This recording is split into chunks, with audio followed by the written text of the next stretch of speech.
The Thornbury drawing room held 30 people, and the particular stillness of a house party on its third evening, when the novelty of company had worn smooth and the real conversations were beginning.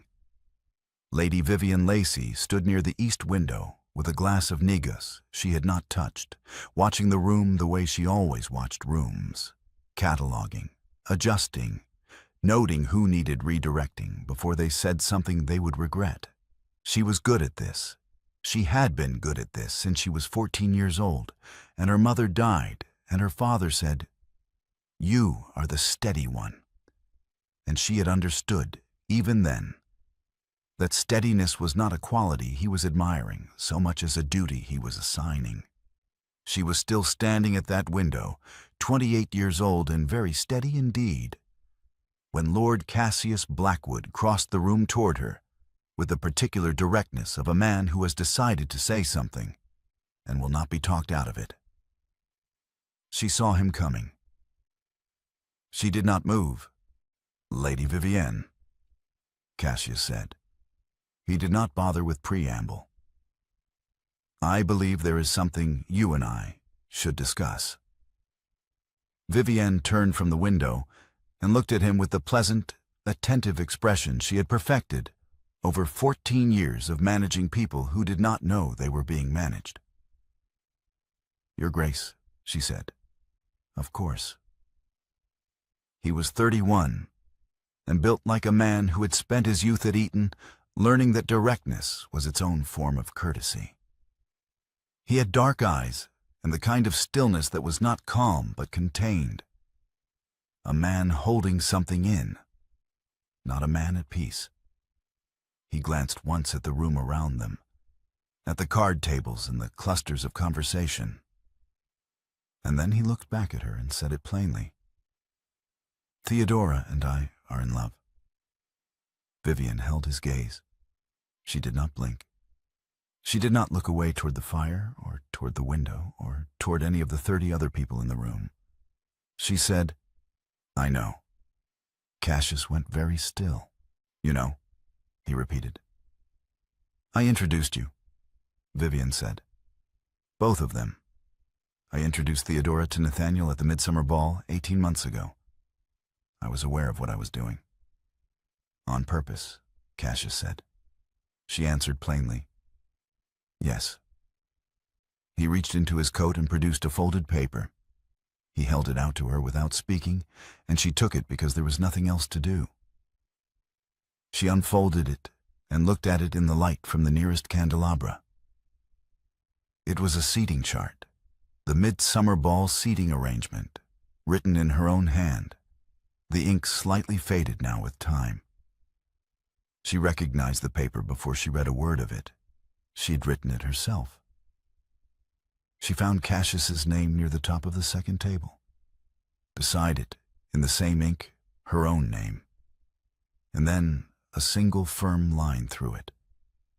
Through her name only. Cassius's name remained. In a different, slightly darker hand. She had gone back to the chart, she remembered, on the morning of the ball. Theodora's name appeared in the space where hers had been. Vivienne read the chart carefully. She set it down on the small table beside her. She picked up her glass of negus, which she had not intended to drink, and took a single sip. "Where did you find that?" she asked. "Nathaniel," Cassius said. She nodded once, as though this answered a question she had already worked out for herself. Then she said, "If you will excuse me." And she set her glass down beside the seating chart and walked out of the drawing room with the unhurried composure of a woman who has nowhere in particular to go and is in no particular distress about it. Cassius watched her leave. He stood beside the table with the seating chart and the untouched glass of negus and the particular sensation of a man who has just confirmed something he was not entirely certain he wanted confirmed. He had expected argument. He had expected explanation or denial, or the bright social deflection she deployed so effortlessly in rooms like this one. He had not expected her to read the chart, set it down, and excuse herself as though he had merely reminded her of a prior engagement. She had not defended herself. She had not explained. She had looked at the evidence of her own deliberate act and walked away from it without a word of justification. He picked up the seating chart and folded it back into his coat. Around him, the card games continued. Someone laughed at the far end of the room. The fire settled in the grate with a soft collapse of embers. He went to find Nathaniel. The billiard room was at the back of the house, away from the party sounds, and Nathaniel Holt was there alone, running a practiced shot along the near cushion with the ease of a man who had been playing since boyhood. He looked up when Cassius entered and read something in his face that made him straighten and set down the cue. "She took it well?" Nathaniel asked. "She said she knew," Cassius said. "She said she introduced them on purpose. Then she left the room." Nathaniel was quiet for a moment.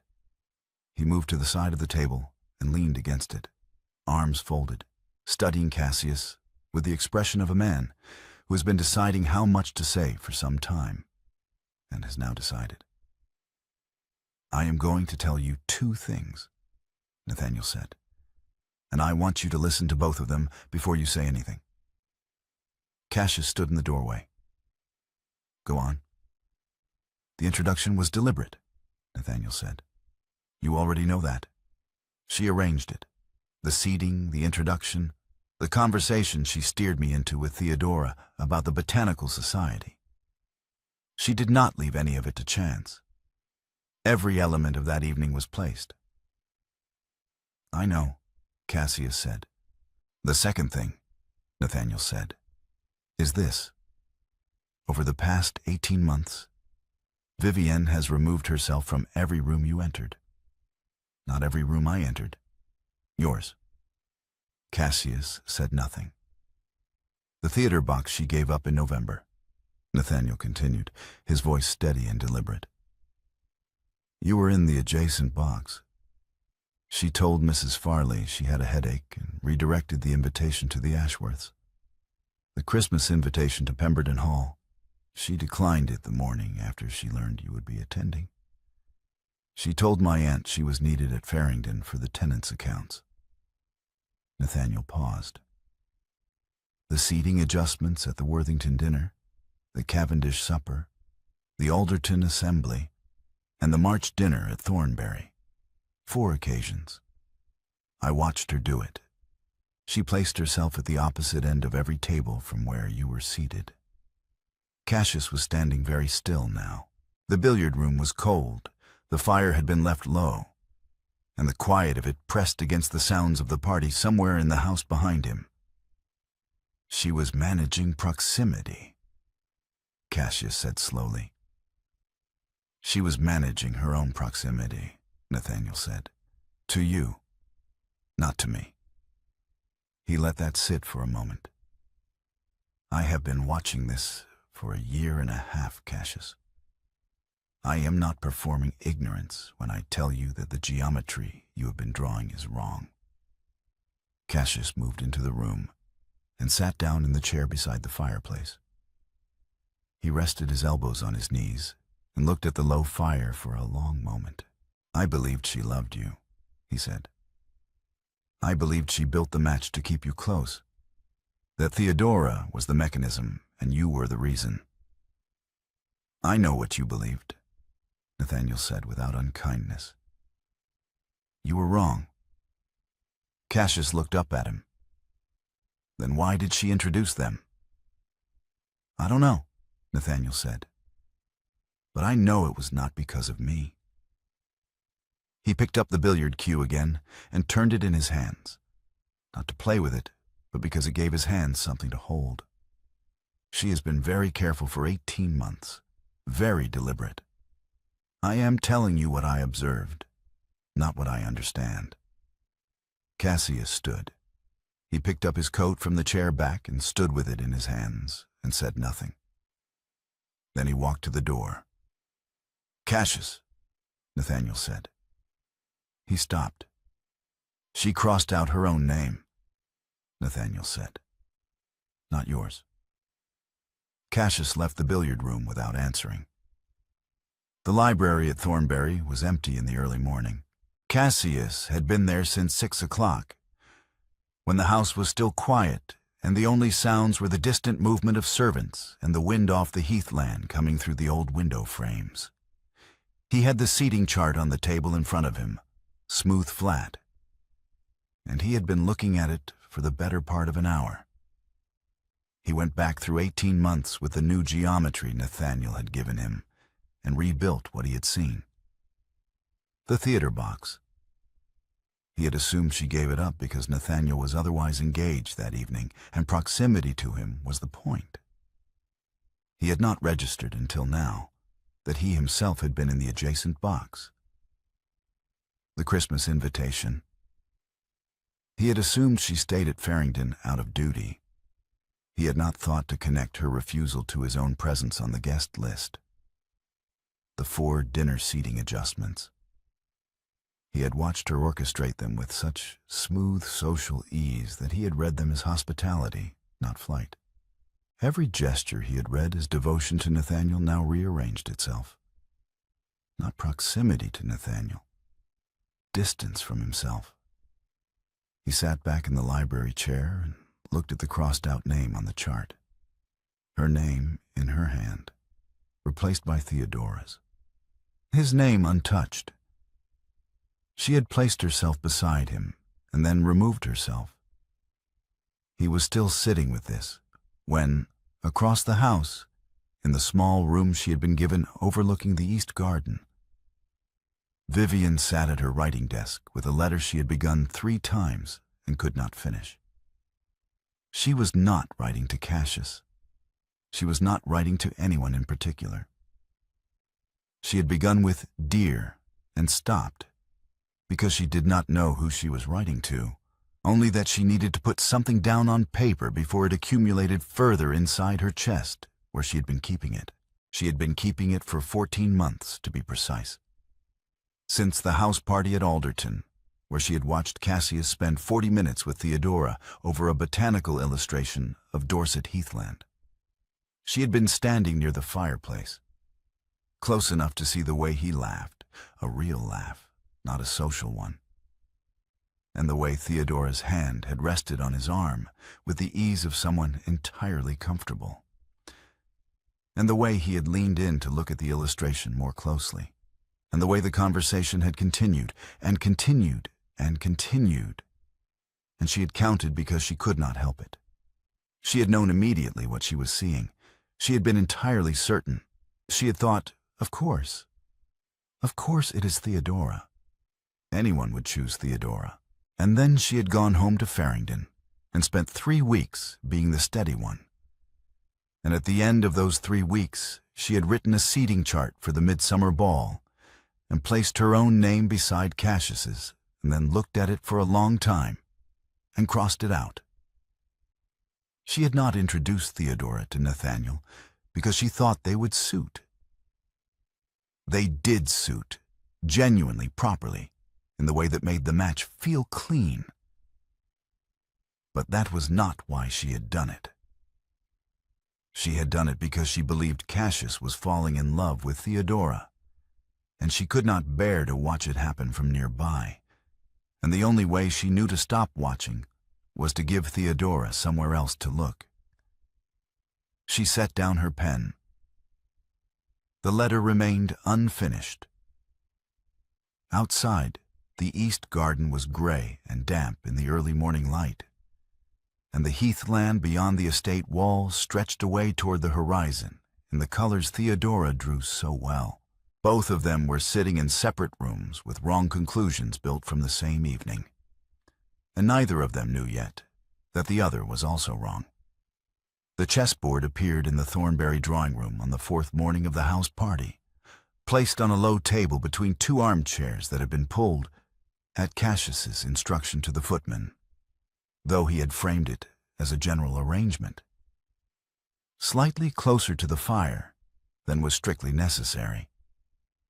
Vivian noticed the placement when she came in from the morning room and found him already seated, The pieces set, looking at her with the expression of a man extending a social courtesy that both of them understood, was something else entirely.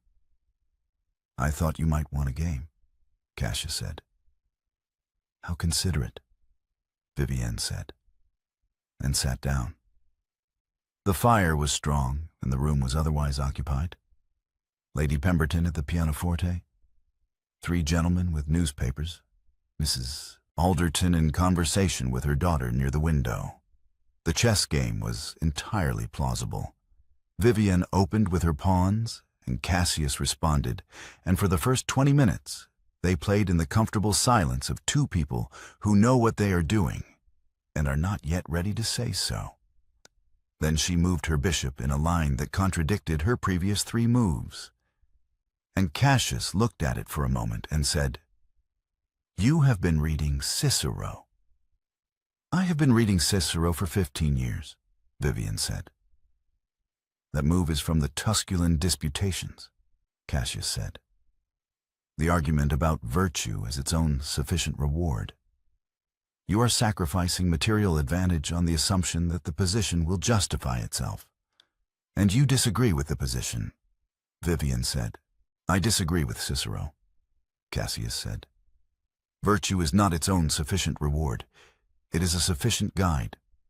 The reward is a separate matter entirely." "That is a remarkably practical reading of a Stoic text," Vivienne said. "It is an honest reading," Cassius said. Cicero was writing to console himself after his daughter died. He was not writing a philosophy. He was writing a reason to get up in the morning. Vivienne looked at him across the chessboard. Something in the way he said it, the specific, undefended plainness of it, made her set down the piece she had been about to move. "You think the consolation is dishonest," she said. "I think the consolation is necessary," Cassius said. "That is not the same as honest. Most people would not distinguish between the two when the grief is fresh enough." "Most people," Cassius said, "are not writing philosophy. They are surviving." He moved his knight. "Your bishop is exposed." She looked at the board. He was right. She had not seen it. She was reaching for her knight to cover the exposure when his hand came down on the same square. Not slowly, not deliberately, simply at the same moment, from the same direction, with the same intention. Her fingers landed on his. She pulled back immediately. He did not. He left his hand on the square for 3 full seconds. She counted, because she could not help counting. And then he moved the knight himself, placing it where she had intended. "Your move," he said. She looked at the board. She looked at his hand, which was now resting on his knee as though nothing had happened. She moved her queen's pawn and said nothing. They played for another half hour. She won, narrowly, by a margin she suspected he had allowed, though she could not prove it and did not ask. That afternoon, the drawing room filled again after luncheon, and Vivienne was standing near the window when Nathaniel appeared beside her with the particular directness of a man who has decided to say something publicly because he has calculated that a public setting makes it harder to deflect. "Lady Vivienne," Nathaniel said, at a volume that was conversational but not private, "I have been meaning to ask you something." Around them, 4 guests. Mrs. Alderton, her daughter, Sir William Farley, and young Mr. Pemberton, all within easy earshot, all now oriented, with the subtle animal awareness of people in a room, toward the conversation. "Of course," Vivienne said. "The introduction at the midsummer ball," Nathaniel said pleasantly. "Between Theodora and myself. I have always been curious. What else was your motive? You placed us together very deliberately. Theodora tells me the seating, the introduction, even the topic of conversation was your arrangement." Vivienne held her pleasant expression, with the steadiness of a woman who had been doing exactly this since she was 14. She opened her mouth. "Nathaniel," Cassius said from across the room. His voice was easy, unhurried, the tone of a man making a social observation rather than an interruption. "Did you see the Farley watercolor in the hall? The one of the northern coast? I have been trying to identify the location, and I think you would know it." Sir William Farley looked up with immediate interest. "There is a watercolor of the northern coast?" "Just outside the library," Cassius said. "I noticed it this morning." The attention in the room shifted. Sir William was already moving. Mrs. Alderton followed, with her daughter. Mr. Pemberton said something about watercolors and moved toward the door. Nathaniel looked at Cassius for a moment with an expression that was not quite surprise. And then he smiled, and he went. Vivian stood at the window and said nothing. The room emptied around the question Nathaniel had asked, and the question went with it, unanswered, into the hall. She found him on the terrace 10 minutes later. The evening was cold, the terrace stones were damp from the afternoon's rain, and Cassius was standing at the balustrade looking out at the darkening garden with his coat collar turned up and the posture of a man who has been waiting to be followed and is not surprised to hear footsteps. "You changed the subject," Vivian said. "I did," Cassius said. "In front of 4 people," she said. "You redirected the entire room." He answered simply, "Yes. Why?" He turned to look at her. The last of the evening light was behind the tree line, and his face was in shadow. But she could see the steadiness in it, the contained quality she had noticed the first time she ever spoke to him, years ago, before the house party at Alderton, before she had understood what she felt. "You were not ready," he said. The words landed on her in a way she had not expected. Not the content of them, but the certainty, the plain, unapologetic certainty of a man who had looked at her face and made a decision. "How could you know what I am ready for?" she said. "I do not know," Cassius said. "I know what an ambush looks like." Nathaniel asked that question with 4 witnesses because he calculated that you would not deflect in front of 4 witnesses. He was right. You would not have. He paused. "I redirected the room, and because I did not want you cornered, that is all." Vivian stood at the edge of the terrace and looked at him, and said nothing for a long moment. The garden below them was going dark, the hedgerows losing their definition against the sky. "I have been deflecting for 18 months, she said finally. "One more room would not have been unusual." "No," Cassius said, "but it would have been public. And whatever the answer is, it should not be public first." She looked at him. He looked back at her. Neither of them moved toward the door. The silence between them was not uncomfortable. It was the quiet of 2 people who have run out of the particular conversation they were having and have not yet decided whether to begin a different one. The cold pressed in around them. A light appeared in an upstairs window. Somewhere inside the house, someone played 3 notes on the pianoforte and stopped. They stood there for another full minute. Then Vivian said good evening and went inside, and Cassius stayed on the terrace and watched the last light leave the garden. The following evening, the chessboard was still in the drawing room, and they sat down to it again without discussion, as though it had been agreed between them at some point neither could identify. The other guests moved around them, conversation, cards, the pianoforte again, and Vivian and Cassius played in the quiet at the center of it all. She had been playing the same defensive structure for 3 games. Cassius had been accommodating it, Not because he could not break it, she suspected, but because he was watching it. This evening, midway through the middle game, she set up a gambit and then did not execute it. She had the piece in her hand, and she put it back. Cassius looked at the board, and then at her. "You do that," he said. "You build toward a commitment and then withdraw. It is not strategy." "What is it then?" she asked.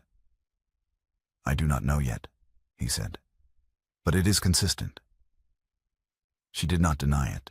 She sat with her hand near the chess queen, the piece she had not moved in 3 games, the piece she kept protecting without advancing, and she said nothing. Cassius reached across the board. He placed his hand over hers, steadying the queen she had been hovering her fingers above without touching. His palm was warm against her knuckles.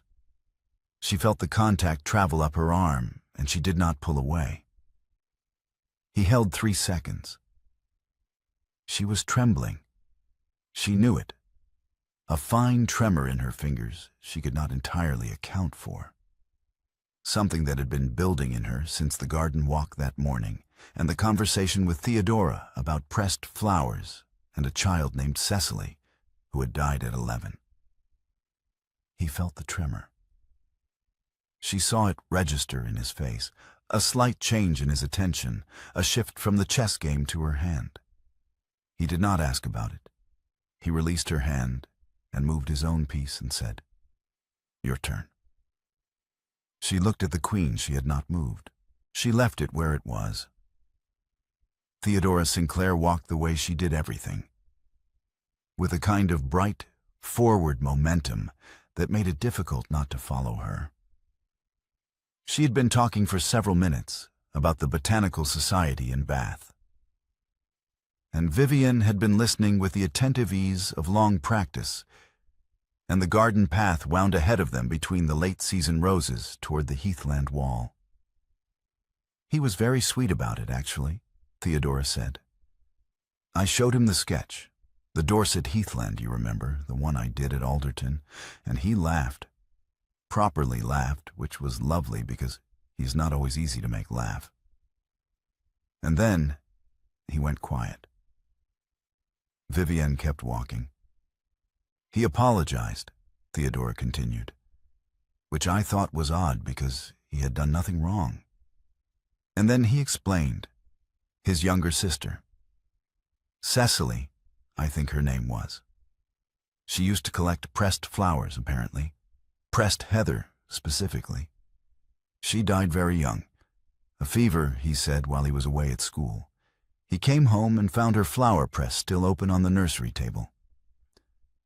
Vivienne stopped walking. Theodora had continued 2 or 3 steps before she noticed and turned back. "I found it terribly moving," she said. "He laughed because my heather looked the way she pressed it. Badly, too much stem. That was what he said. Too much stem." She smiled. He apologized for going quiet. I told him there was nothing to apologize for. Vivienne stood on the garden path and looked at the heathland beyond the estate wall. 40 minutes. She had counted every one. The laughter and the conversation and Theodora's hand on his arm, and the way he had leaned in to look at the illustration. She had read it with complete certainty in the space of 30 seconds and built 14 months of decisions on top of it. The laughter had been grief. The 40 minutes had been a dead child's pressed flowers. The hand on his arm had been Theodora, steadying a man who had not expected to feel what he felt. She stood on the path and let this settle through her, layer by layer, the way cold water moves through a room when a window is opened in winter. She had redirected 3 lives. Theodora's courtship, Nathaniel's marriage, her own future, because she had misread a man mourning his 11-year-old sister. Ahead of her, Theodora had resumed walking, talking now about the Botanical Society's winter exhibition, her voice warm and easy and entirely unaware. Vivienne looked at the heathland for another moment. Then she resumed walking. She did not say anything. 3 days passed, and Vivienne said nothing. She sat across from Cassius at the chess table each evening and played with the knowledge of Cecily sitting in her chest like a stone she had swallowed. She could feel it changing the way she played. She had lost the ability to be purely defensive, because every move she made now felt connected to something larger than the game. And Cassius noticed the change without being able to name it. "You are playing differently?" he said on the second evening. "Am I?" Vivian said. "You are protecting your position. Now you are. I am not certain what you are doing." "Neither am I," she said, and moved her rook. He looked at her across the board with the focused attention he gave to things he did not yet understand. And she looked back at him and thought about a flower press on a nursery table and 15 years of keeping it private. And she said nothing. On the third morning, Theodora found her in the conservatory. The conservatory at Thornbury ran along the south side of the house and smelled of damp earth and the night-blooming jasmine that someone, Vivian, 3 years ago, on a visit that felt like another lifetime, had planted along the back wall. In the daylight, it was simply a room with a great deal of glass and the particular green quiet of growing things. Theodora came in and closed the door behind her and stood there for a moment. And Vivian knew from the way she closed the door that the conversation had been decided before she entered. "I want to say something to you," Theodora said. "And I want you to let me finish before you redirect the conversation." "I do not redirect conversations," Vivian said. "You redirect everything," Theodora said without heat. "You redirected my entire life 18 months ago and made it look effortless." She moved to the bench along the near wall and sat down. "You engineered the introduction. You arranged the seating. You steered me into the conversation about the Botanical Society, and then you excused yourself at exactly the moment Nathaniel was becoming interesting. I knew what you were doing. I did not say anything because the result was—" She paused. "The result was Nathaniel. And I love Nathaniel. So I let it go." Vivian stood by the jasmine and listened. "But you decided," Theodora continued. "You looked at my life and Nathaniel's life, and you decided what we needed without asking either of us. You decided I would be good for him and he would be good for me, and you arranged it accordingly. And I want to know." Her voice was steady, but there was something underneath it that was not quite anger and not quite hurt. Something that was both at once. "I want to know what gave you the right to do that." "Nothing," Vivian said. "Nothing," Theodora repeated. "I had no right," Vivian said. "I made a calculation based on what I believed I understood.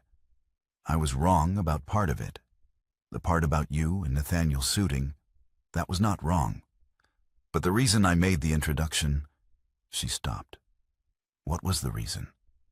Theodora asked. Vivian looked at the jasmine on the back wall. "I believed Cassius was falling in love with you. I believed the match I needed to arrange was between you and him, and that I was standing in the way of it by existing in the same social circle. So I gave you Nathaniel instead and removed myself." The conservatory was very quiet. "You thought Cassius wanted me," Theodora said slowly. "At Alderton, the illustration, the 40 minutes. Theodora was silent for a long moment. Then she said, "Vivian, if you had told me the truth, any part of it, I would have stepped aside. From any of it. From the introduction, from the seating, from the entire arrangement. I would have told you what I could have told you immediately, which is that I did not feel that way about Cassius, not once." "I know," Vivian said. "You know that now," Theodora said. "I knew it then," Vivian said quietly. "That is exactly why I could not tell you." Theodora looked at her. "That makes no sense." It makes complete sense, Vivian said. If I had told you, you would have stepped aside. And then I would have had to act. I would have had to want something for myself and say so, and risk being wrong about whether he wanted it too. And I did not. She stopped again. I have been the steady one for a very long time. Wanting things for myself is not something I've practiced. Theodora sat with this for a moment. Then she stood and straightened her skirts and said, I love Nathaniel. I am not sorry the introduction happened. But you do not get to arrange what everyone needs without being asked. Not again. Her voice was firm. No. Good, Theodora said, and left.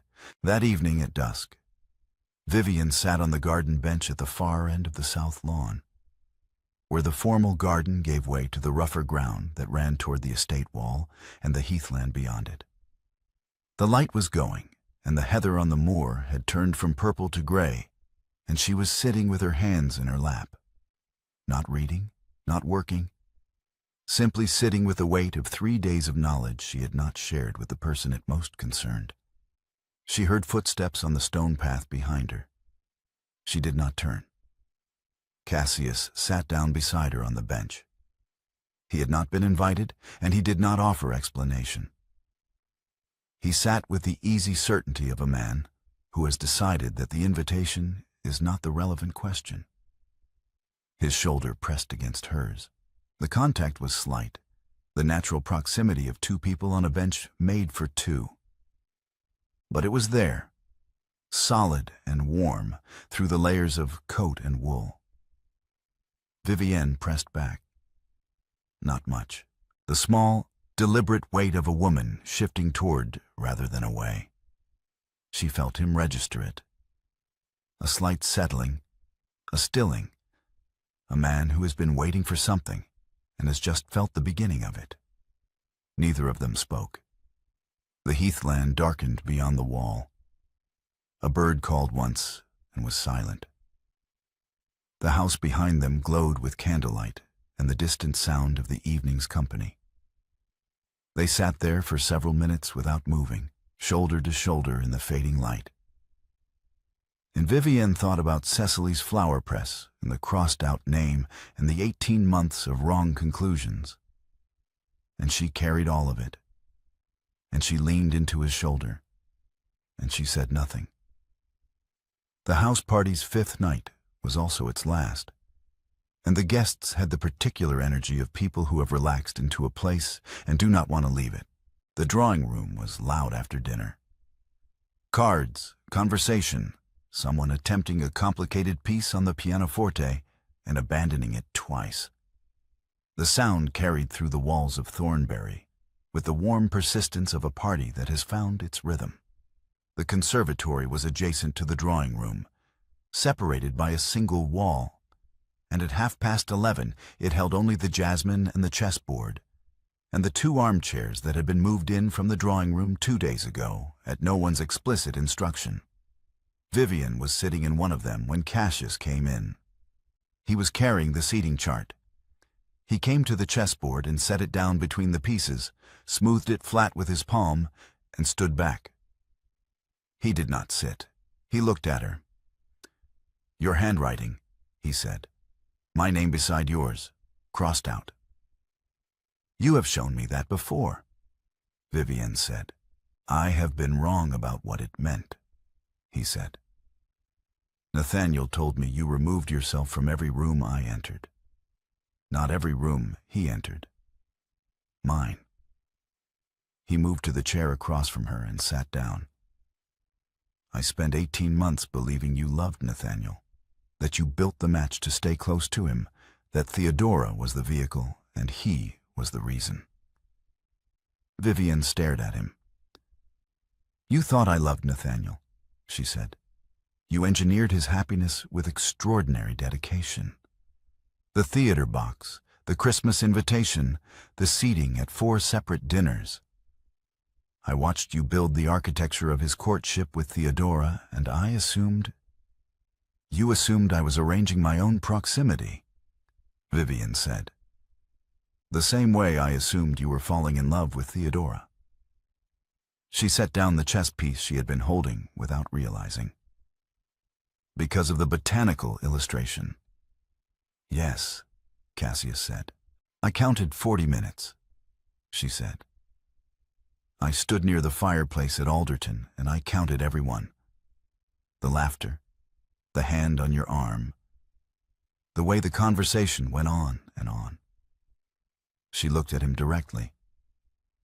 I read it accurately and completely, and I was wrong about every part of it. She drew Heather, Cassius said. The words came out differently from his other words. Slower, less defended. Dorset Heathland. My sister Cecily collected pressed flowers. She had a particular fondness for Heather. She died at 11 of a fever while I was away at school. He stopped. His hands on the arms of the chair were not entirely steady. I came home and found her flower press on the nursery table, still open. She had been pressing Heather that week. I have kept her private for 15 years because speaking of her means... He stopped again. Theodora drew Heather the way Cecily pressed it. Too much stem. It was the first time in 15 years I had laughed about Cecily. I was not flirting. I was standing in the middle of a party, grieving my sister. I know, Vivian said. He looked at her. I know, she said again. Theodora mentioned it 3 days ago, during the garden walk. The pressed flowers, Cecily. She said it warmly. She found it moving. She had no idea what she was telling me. Vivian looked at her hands. I have known for 3 days that I redesigned 3 lives because I misread a man laughing about his dead sister. The sound of the party came through the wall. A burst of laughter, the shuffle of cards, someone calling a name. You have known for 3 days, Cassius said. And you said nothing. Because saying it means saying everything else, Vivian said. It means saying why I was counting minutes in the first place. It means saying what I saw in you before Alderton, and what I felt when I saw what I thought I saw, and why I crossed out my own name instead of simply... She stopped. I have spent 18 months saying nothing. I did not know how to begin. Then begin now, Cassius said. The jasmine on the back wall was blooming. She had planted it for the evening hours, knowing it would open after dark, and the scent of it filled the room in a way that made the space feel both smaller and more significant. We misread the same evening, Cassius said. You saw me with Theodora and concluded I wanted her. I watched you with Nathaniel's courtship and concluded you wanted him. We built 18 months of walls from identical wrong evidence. He leaned forward. We were both too proud to check. I was not too proud, Vivian said. Her voice was steady, but she gripped the arm of the chair. I was too certain of my own insignificance. I could not imagine you might want me. So I saw evidence of wanting Theodora everywhere I looked, including in a conversation about a dead child's flowers. It did not occur to me that the alternative was possible. And I, Cassius said, could not imagine that a woman who gave my best friend his happiness would sacrifice her own in the same gesture. So I watched every act of care you gave Nathaniel, and read devotion to him where there was actually, he paused, flight from me. The room held its breath. From the drawing room, the sound of cards being dealt, a woman's laugh rising above the general noise and settling back into it. What do you want, Vivian? Cassius said. Not what Theodora needs. Not what Nathaniel needs. Not what your father needed when you were 14. You. She looked at him for a long moment. The firelight from the small grate in the corner of the conservatory moved across his face, and she thought about the chess games, and the terrace, and the dusk bench, and his shoulder against hers, and the 3 seconds his hand had stayed on the chess square when hers pulled away. I want to stop being the woman who crosses out her own name, she said. Then stop, he said. She reached out and picked up the chess queen from the board between them, the piece she had built 3 games of defensive play around without once advancing. She set it down 2 squares forward. An opening, a commitment. That is a beginning, Cassius said. I know, Vivian said. I am not asking for more than a beginning. She stood. She walked around the chess table, not the short way directly to him, but the long way, circling the full perimeter of the board, past every piece she had played defensively over 5 evenings, past the pawns she had sacrificed and the positions she had abandoned. She stopped in front of him.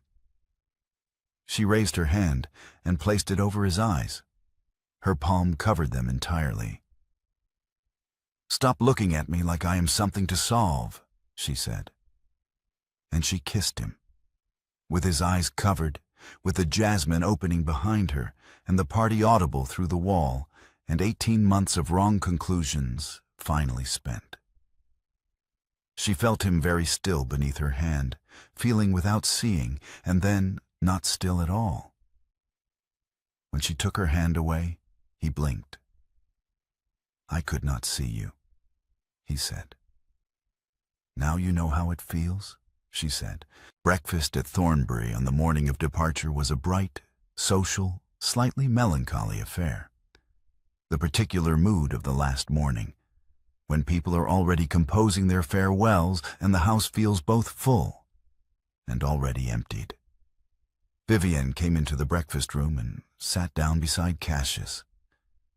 Not across from him, beside him, in the chair that was there, at the table where there was room, with the ease of a woman who has made a simple decision and sees no reason to make it complicated. He poured her tea without being asked. He had seen how she took it. Theodora, across the table, noticed. She looked at Vivian's face, and then at Cassius's, and then she looked at her own plate and said nothing. Her expression was not unreadable. It was the expression of a woman processing several things at once and choosing, for the moment, to process them quietly. Later, in the garden, she did not choose quietly. Vivian, Theodora said. She had caught up with her on the south lawn, near the bench where she and Cassius had sat the evening before. I want to say one more thing. Only one, Vivian said. You arranged my happiness, Theodora said. You looked at my life, and you made a decision, and you executed it without asking me. And I told you yesterday not to do it again. I meant that. She paused. But I also want you to know, I have been thinking about it since last night, that if you had told me the truth at Alderton, I would have stepped aside. From the introduction, from the match, from the entire arrangement. Nathaniel would have found his way to me eventually, or he would not have. But I would have stepped aside. I know, Vivian said. You told me that yesterday, Theodora said. You said that was exactly why you could not tell me. I have been thinking about that, and I think, she stopped, choosing her words. I think you spent so long being the woman who gives way, that you stopped being able to tell the difference between stepping aside for someone else's good and stepping aside because you believed you did not deserve the space. Vivian looked at the heathland beyond the estate wall. She answered quietly. Yes, that is accurate. Theodora looked at her for a moment. Then she said, the match with Nathaniel is real. What we have is real. I am not sorry it happened. She reached out and briefly pressed Vivian's hand. But you deserve the space. Do you understand me? I am beginning to, Vivian said. Theodora nodded once, with the finality of a woman who has said what she came to say, and walked back toward the house. 3 weeks later, Farringdon, the Earl of Farringdon's estate, sat at the edge of the heathland in the particular late autumn beauty of a place that has been loved for a long time.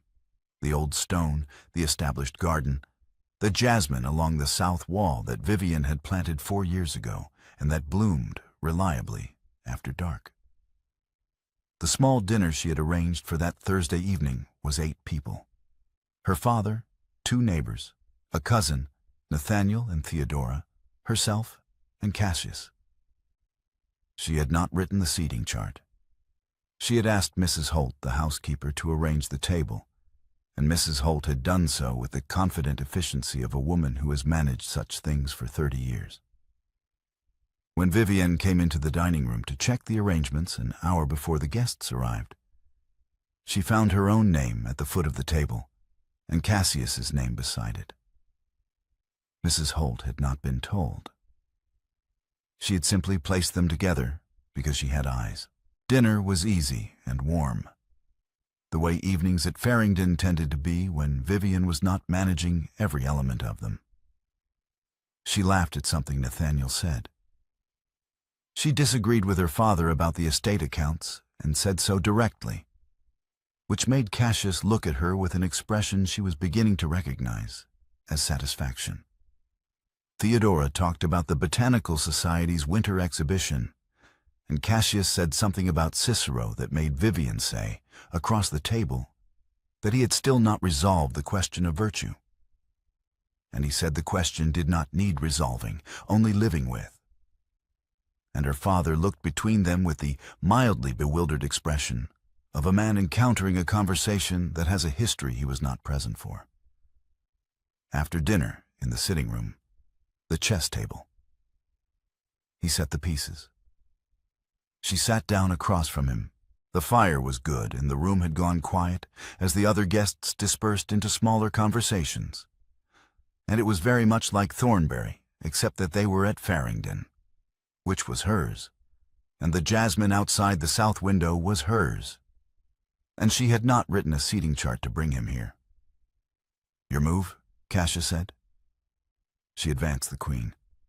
"First move, immediately, without calculation." He looked at the board. "You are exposing your king." "I know," Vivian said.